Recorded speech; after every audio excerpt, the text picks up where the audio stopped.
Jaden, the OpenAI news coming out is not just interesting, but I think it's absolutely transformational. So first of all, we saw the GPT store launched. We've talked all about this, but here's the crazy thing, Jaden, right? Like buried in the news about the GPT store was this whole ChatGPT for Teams. And this is one of these things where, if this was a few months ago or maybe even back in March, this would have been like headlines in the New York Times kind of thing. But now the way that the rate that this is all moving at, it's amazing. So ChatGPT for Teams is just in sort of like another level of pricing and capability. And the really amazing thing, Jaden, as we know, is that we talk to so many people who are all different kinds of price points. We already know that enterprise is the one for large organizations, and that was sort of really intended to especially solve the problem of data privacy, which is if we can solve the data privacy issue, we can solve pretty much anything. And then obviously people are on the free version, people are on the plus version, then there's the Teams version. Jaden, let's start sorting this out and talk about the pros and cons here, because this is exciting. Elevate every morning with Tommy John's Second Skin underwear. The luxurious support of Second Skin guarantees everything will go smoothly. With over 20 million pairs sold and thousands of 5-star reviews, guys love Tommy John. Plus, your most valuable assets are covered with Tommy John's best pair you'll ever wear or its free guarantee. Get 25% off site-wide at TommyJohn.com/Spotify. Save 25% at TommyJohn.com/Spotify. See site for details. This episode is brought to you by Irish Spring Body Wash and Bar Soap. When it comes to your shower routine, Irish Spring knows that what matters most is feeling refreshed. It's crisp, fresh, unmistakable scent. Zings your brain, awakening your senses. So you emerge from the shower ready to take on the day and smell great while you're doing it. Irish Spring Body Wash and Bar Soap. Fresh, green, Irish. Shop now at Walmart. Yeah, so the first thing you'll notice if you go and click in the left-hand corner of your ChatGPT screen, there's going to be an upgrade thing, even if you already are on the Plus plan. I want to tell you what's on the Plus plan if you're on the free plan, but then let's talk about some of the features of Teams and then the Enterprise. So when you have ChatGPT Plus, you essentially get access to GPT-4, which is the best model, and in my opinion, you really need it. It's significantly better than 3.5. You also get access to browse, so that's searching the internet. Create and use GPTs, right? So if you want to use the GPT store, you want to create GPTs for yourself or to share with people, you're going to need it. And then the final thing is that you get access to a bunch of additional tools. That's DALL-E, that's image generating. You get to have advanced data analysis, right? Uploading PDFs and stuff like that and having it look through them, or Excel spreadsheets, all that kind of stuff. So all of those are really amazing features that are on Plus. Connor and I talk all the time. We tell everyone you need to be spending $20 a month on Plus. But there is something new, and that is Teams, like Connor mentioned. So here is what Teams, this new edition, what they also have in here, because I feel like it's a little bit of a sweet spot right between Enterprise, which is expensive, and just regular Plus. And so I think this is going to be popular with a lot of people. So you get everything essentially that Plus has. And in addition to that, you get higher message caps on GPT-4 and tools like DALL-E, which personally I think is amazing. If you've ever been using ChatGPT a ton and it's like, hey, slow down, you reached your limit, or you used GPT-4 too much, which doesn't happen to me a lot personally, but sometimes when I have virtual assistants on my accounts and they're cranking out a ton of stuff, I hit those limits. Not so much anymore because I've created tools on AI Box that now just kind of automate it and I can scale things fast. But back when I was using just a bunch of VAs on a ChatGPT account to do stuff. And then the other thing that I have that my wife has complained about before is she hits her DALL-E limit for image generation. Sometimes she's actually created a bunch of children's illustrated books with DALL-E. And she just mostly does it for fun, but she hits the limit and it's kind of annoying. She's like, I gotta wait an hour or a few hours before I can generate more images. Because you're trying to iterate a whole bunch of times when you're trying to create something like that. So you don't have any of those limits, and I think that will be useful for a lot of people. And then also browsing, advanced data analysis, all of that. So you just get higher message caps for that. I don't know, Connor, I'll go over some more features, but taking a breath there, have you hit caps on any stuff, or for you is Plus pretty much good on that? Plus is pretty much good on that. I haven't hit too many caps. I mean, but I'm hearing from more and more people that they are hitting caps. And GPT sort of has its ups and downs. Right now, I'm also paying $20 a month to use Perplexity, so I'm now dividing my time with Perplexity and ChatGPT. So that really helps a tremendous amount. But I think sort of the pricing, especially listen. first of all, everybody needs to be on Plus. Like there's no excuses. Like, they hit a limit on sort of number of subscribers, all that kind of stuff.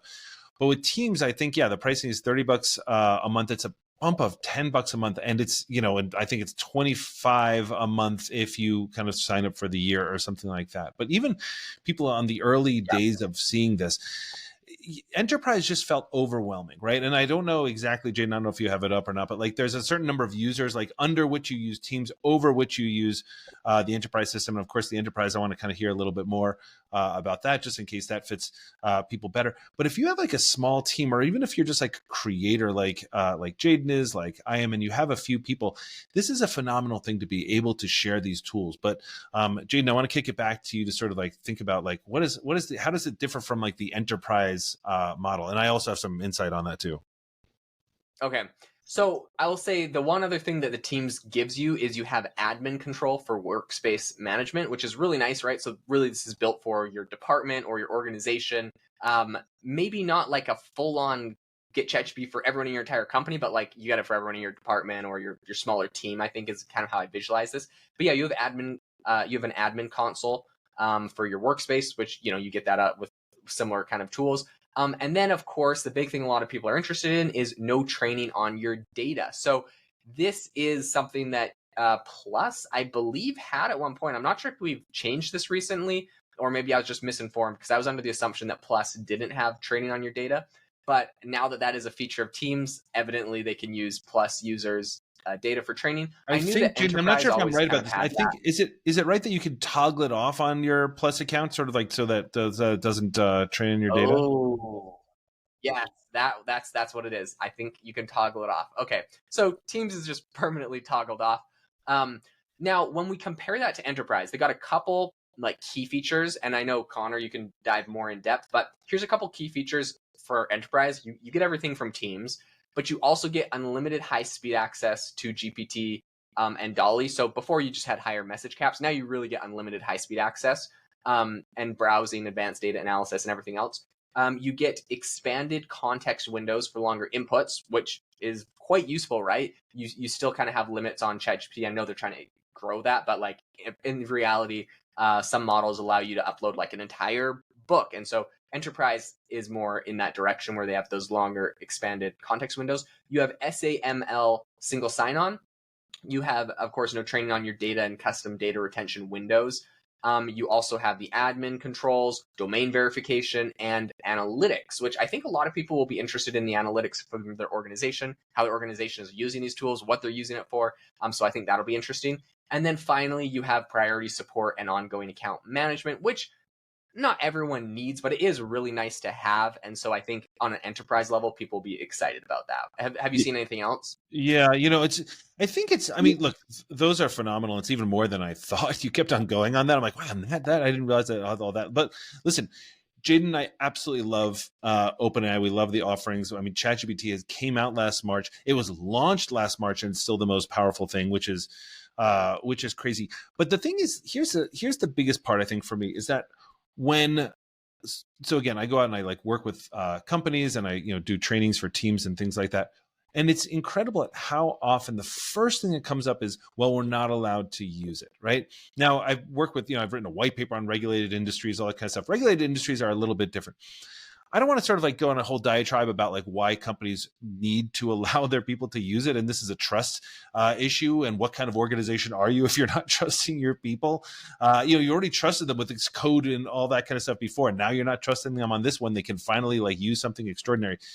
But I think that the thing about Teams, which is so amazing, and the thing about enterprise as well, if you're a large enough company, is it just takes that away. Do you know what I mean? Like all of a sudden, it just like, it protects the company. It takes that whole like privacy protection thing just, off the table completely. And I'll tell you that is, for me, when I talk about it, and my wife, Liz, over at McKinsey does all this kind of stuff, like, responsible AI and all that kind of stuff. And she's like, this is what everybody wants to solve. This is what everybody's talking about. This and the hallucination problem. The fact that OpenAI has made this accessible, has made Teams accessible. It feels like the moment that they took like the gymnasium-sized supercomputer and turned it into like a laptop. It just feels like all of a sudden we have access. And I've been sort of like talking to people who've already signed up for Teams.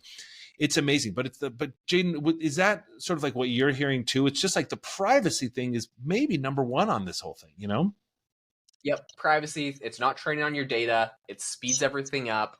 I do think it's going to be interesting though to see how much longer, and maybe forever is the answer, but like the the upsell of like it's faster, and it just kind of reminds me of like the iPhone. Every iPhone is like faster and thinner, and it's like at some point those won't be like the selling features because everything should just be like incredibly fast. Or maybe it's kind of like computers that always have to have more memory storage because photos and files are always growing in size. Now every video has to be 4K that you store on your computer, et cetera, et cetera. So I'll be curious to see kind of where that goes. If that's just like, that's probably an insatiable, never ending issue, is like bigger context windows and faster speed.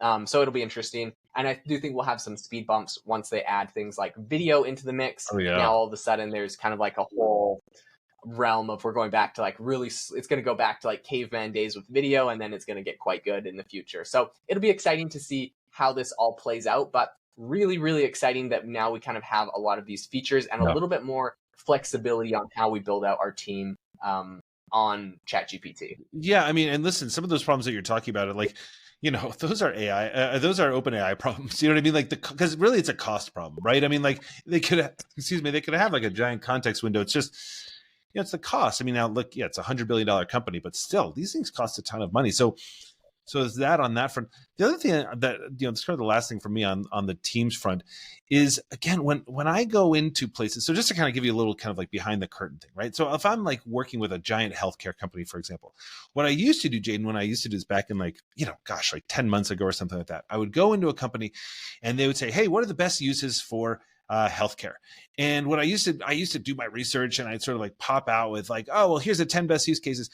But the thing is, those companies would then sort of like lock in on those and be like, this is how we're going to use it. So now when I go into a company or something, I'm like, you're going to tell me what the 10 best use cases for healthcare after you understand like the way I train on it is sort of like just a different kind of like mindset training. And it's not just on the tool. It's like how we see it and how we interact with it, and it tends to be much more effective. But here's the thing about GPTs, which I think is going to be absolutely transformational for businesses. All those things about like, hey, can you come and talk to us about the best use cases for, canoe building and the best use cases for our manufacturing, all that kind of stuff. And instead of, you know, trying to get educated on it and, you know, people just trying to come up with it, if you can share GPTs and have custom instructions around that, all of a sudden, people who just really don't know even where to begin with ChatGPT can share this among the team. And the reason that's so critical is, number one, on use cases, because now you're going to have use cases for your industry and for your company. And that, I cannot tell you how colossal that is. Again, I wish I had a great analogy to sort of explain the difference that is going to make from companies going from like, well, how do we use this, to, I see. We're a concrete manufacturer. Like, you know, this is how we use it for concrete manufacturing or something like that. That is going to be colossal. But the second thing is that when I do these trainings, I always have people work together, right? That's a little bit of the secret sauce that I use, which is because it keeps people talking like a human, which is the best thing you can do. When people work together on a ChatGPT and they share it and they sort of think like, oh, well, if we can do this, maybe we can do this. It fosters a new kind of collaboration using AI, which I think is going to be an absolute and total. I don't like to use the word game changer, Jaden, but I don't know what else to say. It's a game changer.